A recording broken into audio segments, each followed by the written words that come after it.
Video like जरूर कर लीजिए और ऐसे वीडियो लगातार फ्री में पाने के लिए चैनल को तुरंत सब्सक्राइब कर लीजिए और बेल आइकन को जरूर टैप कर लीजिए ताकि आगे भी सारे वीडियो आपको मिलते रहे। यूट्यूब में फॉलो करते हैं तो प्लीज ये वाला फ्री टेलीग्राम चैनल जरूर ज्वाइन कर लीजिएगा। सारे नोटिफिकेशन सारे अपडेट यहीं पे आते हैं, ध्यान रखिए। दोस्तों स्वागत है आपका यूपीपीएससी बेस्ड ऑनलाइन कोचिंग के इस यूट्यूब चैनल पर।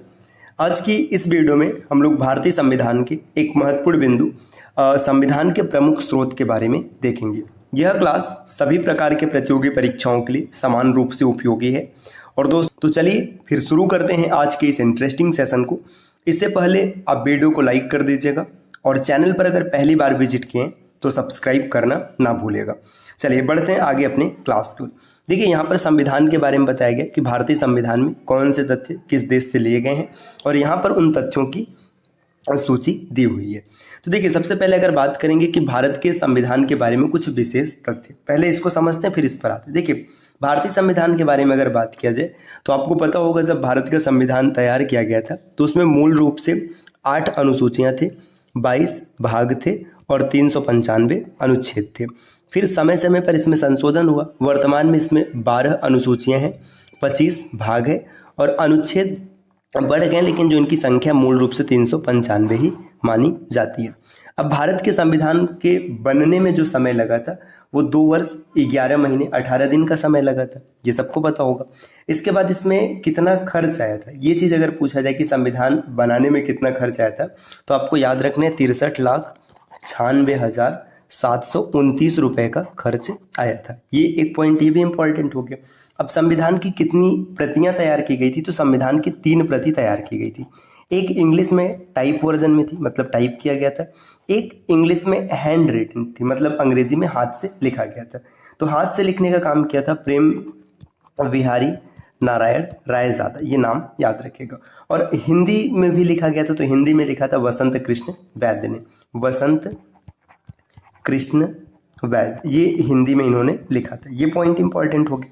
इसके बाद देखिए और भी अगर देखा जाए इसमें जो डिज़ाइन का काम किया गया था, डिज़ाइन किया था नंदलाल बोस ने, ये भी पॉइंट आपको याद रखना, नंदलाल बोस ने किया था। ये सब तथ्य यहाँ पर नहीं दिया गया लेकिन आपको याद होना चाहिए।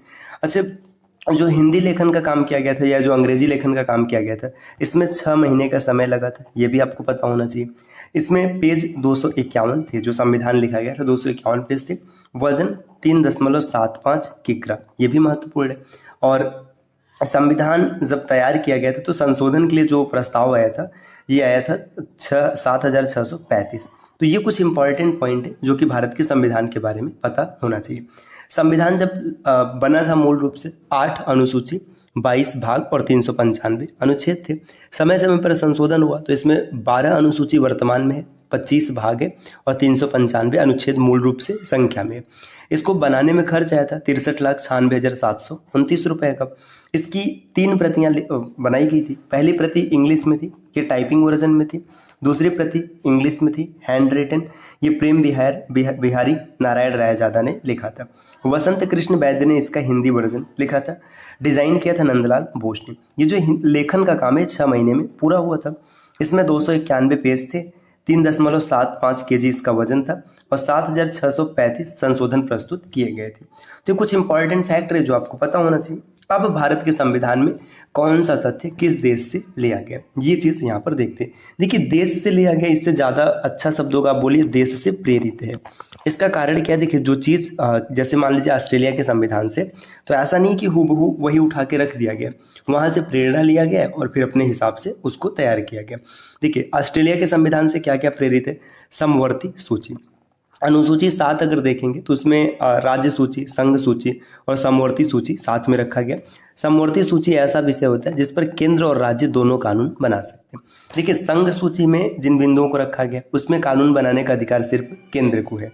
राज्य सूची में जिस बिंदुओं को रखा गया उसमें कानून बनाने का अधिकार सिर्फ राज्य को है। और समवर्ती सूची में दोनों कानून बना सकते हैं, केंद्र भी बना सकता है और राज्य भी बना सकते हैं। अच्छा, अब मान लीजिए जैसे समवर्ती सूची है, इसमें केंद्र ने भी कानून बना दिया और राज्य ने भी कानून बना दिया, तो अब किसका कानून ज़्यादा प्रभावी होगा? मान के चलिए एक ही मुद्दा है, जैसे एक मुद्दा है ए, इसी पर केंद्र ने कुछ और कह दिया, राज्य ने कुछ और कह दिया, तो इसमें केंद्र का जो कानून होगा वो ज़्यादा मान्य होगा। इसके बाद व्यापार, वाणिज्य और समागम की स्वतंत्रता, संसद के दोनों सदनों की संयुक्त बैठक। देखिए जो संसद के दोनों सदन है इनकी जो संयुक्त बैठक होती है ये भी ऑस्ट्रेलिया के संविधान से प्रेरित है। अब जर्मनी का वीमर संविधान या वाइमर संविधान भी कहते हैं। तो जर्मनी का जो संविधान है इससे लिया गया आपातकाल के मूल अधिकारों का स्थगन। देखिए आपातकाल की बात करें तो इसे भारतीय संविधान के भाग 18 में रखा गया। अनुच्छेद 352 से लेकर 360 तक में आपातकाल का जिक्र किया गया है।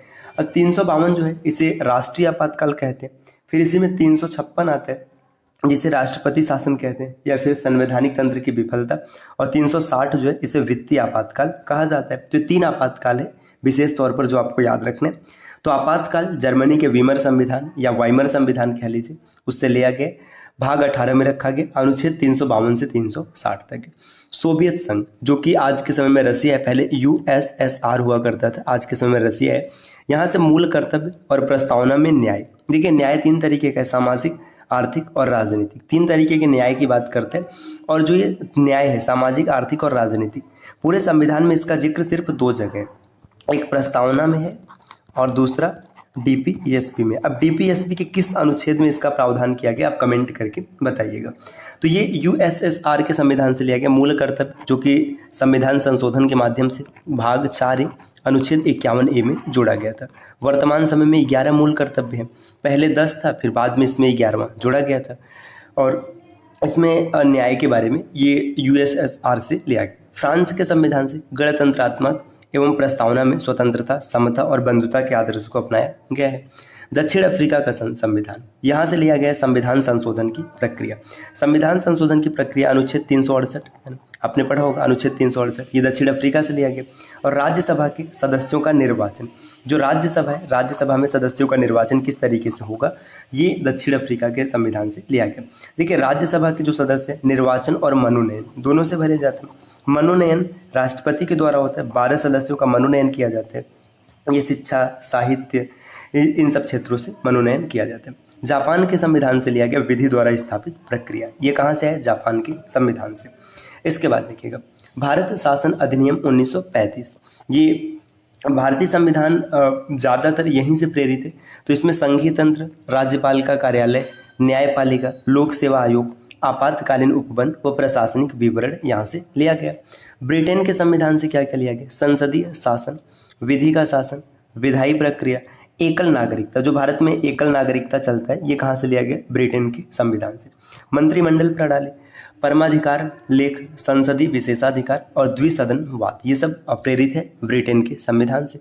संयुक्त राज्य अमेरिका जो यूएसए का संविधान है, यहाँ से लिया गया मूल अधिकार, फंडामेंटल राइट्स। भारतीय संविधान के भाग 3 में आर्टिकल 12 से 35 के बीच में रखा गया। वर्तमान में 6 फंडामेंटल राइट्स से पहले 7 हुआ करता था। आगे न्यायपालिका की स्वतंत्रता, न्यायिक पुनरावलोकन का सिद्धांत, जो जुडिशियल रिव्यू है, ये कहाँ से लिया गया, ये अमेरिका से लिया गया। उपराष्ट्रपति का पद उच्चतम न्यायालय, उच्च न्यायालय के न्यायाधीशों के पद से हटाया जाना, और राष्ट्रपति पर महाभियोग, जो राष्ट्रपति पर महाभियोग चलाया जाता है, ये कहाँ से लिया गया, संयुक्त राज्य अमेरिका के संविधान से लिया गया। आगे आयरलैंड का संविधान, यहाँ से लिया गया राज्य के नीति निदेशक तत्व, जो डीपीएसपी संविधान का भाग 4 अनुच्छेद 36 से 51 के बीच में, ये आयरलैंड के संविधान से लिया गया। राष्ट्रपति की निर्वाचन प्रणाली, जो राष्ट्रपति का निर्वाचन प्रणाली है किस तरीके से होगा, ये भी आयरलैंड से लिया गया। आगे राज्यसभा के लिए सदस्यों का नामांकन, ये भी आयरलैंड से ही प्रेरित है। इसके बाद देखिए और आगे बढ़ेंगे तो यहाँ पर दिया हुआ है कनाडा का संविधान, यहाँ से सशक्त केंद्र के साथ संघीय व्यवस्था, अवशिष्ट शक्तियों का केंद्र में निहित होना, केंद्र द्वारा राज्य के राज्यपालों की नियुक्ति और उच्चतम न्यायालय का परामर्शी न्याय निर्णय, ये कनाडा के संविधान से लिया गया। तो ये अलग अलग देशों से भारत के संविधान में शामिल कुछ महत्वपूर्ण तथ्य हैं जो आपको याद होना चाहिए। देखिए हम लोगों ने प्रत्येक देश के बारे में देख लिया। इसमें देखिए ऑस्ट्रेलिया का संविधान हो गया, ऑस्ट्रेलिया के बाद जर्मनी का है, सोवियत संघ जो कि यूएसएसआर है वहाँ से हो गया, फ्रांस, दक्षिण अफ्रीका, जापान, ब्रिटेन, संयुक्त राज्य अमेरिका, आयरलैंड, कनाडा। तो इसमें अब विशेष तौर पर और कोई देश नहीं छूट रहे जहाँ से भारतीय संविधान में चीज़ों को शामिल किया गया। ये कनाडा के संविधान से आप डायरेक्ट याद रख सकते हैं, मजबूत केंद्र, ये कनाडा का संविधान ऐसा जिक्र करता है। तो उम्मीद है कि ये वीडियो आपके लिए फ़ायदेमंद होगी और आपको पसंद भी आई होगी। इस प्रकार के वीडियोज़ को लगातार देखने के लिए आप चैनल को सब्सक्राइब कर सकते हैं।